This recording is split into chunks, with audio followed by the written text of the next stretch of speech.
Welcome to this explainer. Okay, today we are diving into something absolutely wild that's happening right above our heads, mostly unnoticed. We're exploring the reality that automated flying robots are already rewriting the rules of how packages, food, and even life-saving medicines are moving across the globe right now. This is a massive story. It's about engineering brilliance, a global race to dominate the skies, and government regulation trying desperately to catch up with the sheer pace of this technology. Now you might be wondering, is drone delivery just some distant sci-fi buzzword? Like, is this really happening? Well, here's your reality check. If you happen to live in certain parts of Dallas, Phoenix, or Charlotte right now, a small automated aircraft may have already delivered a package to your neighbor's house this very week. No joke. This isn't a hypothetical future, it's a live, operating logistics business happening today. So how exactly did we get here? It really all boils down to one major breakthrough known as BVLOS, or Beyond Visual Line of Sight. See, under older rules, a human pilot had to literally keep their physical eyes on the drone the entire time it was in the air. That obviously doesn't work if you want to deliver thousands of packages across a bustling city, right? BVLOS means these machines fly totally autonomously. They use GPS, radar, and artificial intelligence, zero human eyes needed. That single regulatory and technical leap is what unlocked this entire industry, turning it from a local science experiment into a massively scalable network. So, here is our flight path for this explainer. 1. The sky highway is here.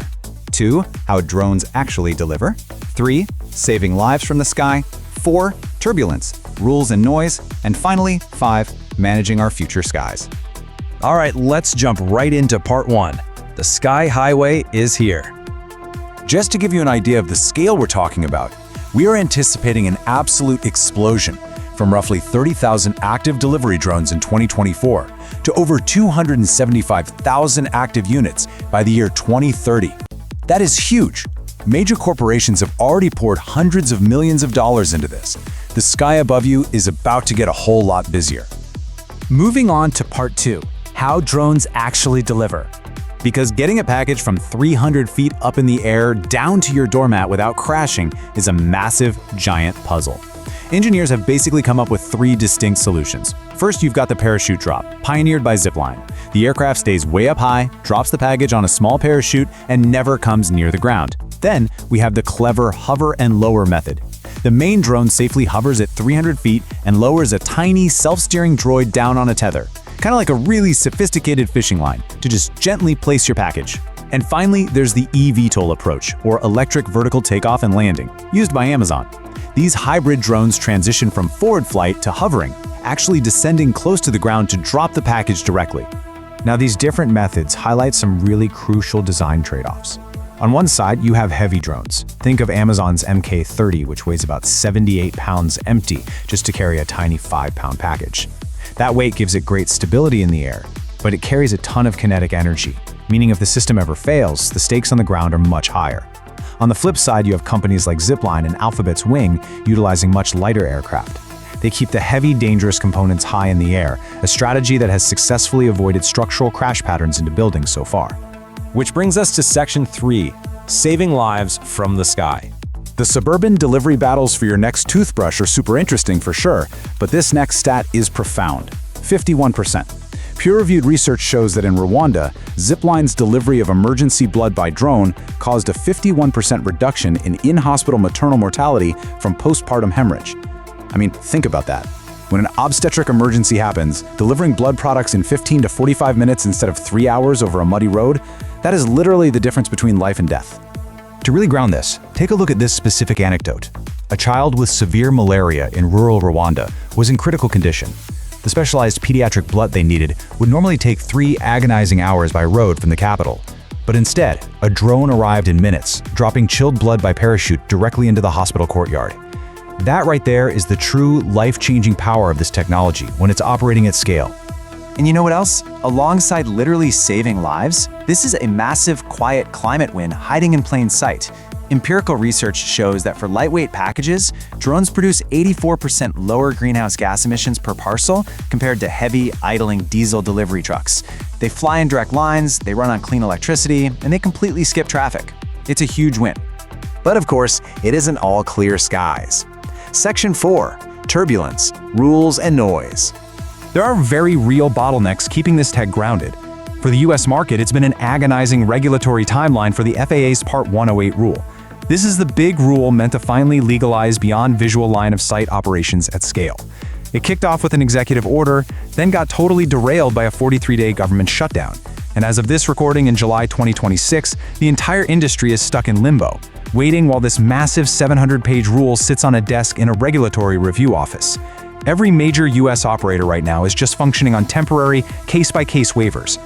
And this delay matters enormously on a global scale. While the US is tangled up in this slow, waiver-by-waiver approach, China went completely centralized. The Chinese government issued a single, nationwide operating license to companies like Meituan. That allowed them to rapidly complete literally millions of urban food and retail deliveries. This massive regulatory difference is completely shifting the center of gravity for the entire drone industry globally. Beyond government hurdles, we absolutely have to talk about the public backlash. Companies have actually engineered the noise way down. Amazon's drones, for example, cruise at about 43 decibels, which is quieter than someone just talking loudly. But residents are still pretty upset, and a lot of it stems from massive, unresolved legal gaps regarding privacy. People are understandably really uneasy about commercial aircraft equipped with high-tech navigation cameras repeatedly flying directly over their private backyards, pools, and patios. Then there are the digital threats. These flying robots face severe cybersecurity vulnerabilities. Beyond just GPS spoofing, where hackers literally hijack a route by feeding the drone fake satellite coordinates, there are threats of communication link jamming, unauthorized fleet access, and man-in-the-middle attacks intercepting sensitive data. It's a real issue. In response, the industry is frantically deploying heavy countermeasures like military-grade encryption and geofencing just to ensure that your delivery doesn't get hacked right out of the sky. All right, final section, part 5, managing our future skies. To actually make this massive sky highway work, we need UTM, or Unmanned Traffic Management. Traditional human air traffic controllers cannot possibly micromanage tens of thousands of drones buzzing under 400 feet. It just wouldn't work. Instead, the industry is building a fully automated, decentralized digital network. Think of it like a hive mind, where drones talk directly to each other and safely share the airspace, all without a single human controller ever speaking into a radio. And here is exactly why you should care about all of this, even if you never plan on ordering a drone delivery in your life. The UTM networks, the safety protocols, the regulatory battles we're fighting today over a 5-pound package, they are laying the exact groundwork for medium cargo drones and eventually passenger-carrying air taxis in the 2030s. Delivering a burger today is the literal beta test for the flying cars of tomorrow. Which brings us to our final thought. This whole incredible intersection of engineering, humanitarian wins, and regulatory struggle, it is going to permanently change the sound and the shape of your neighborhood. By the early 2030s, as hundreds of thousands of autonomous robots take flight, who will control the sky highway directly above your backyard? Thank you so much for exploring this with me today. Keep looking up, and we'll catch you in the next explainer.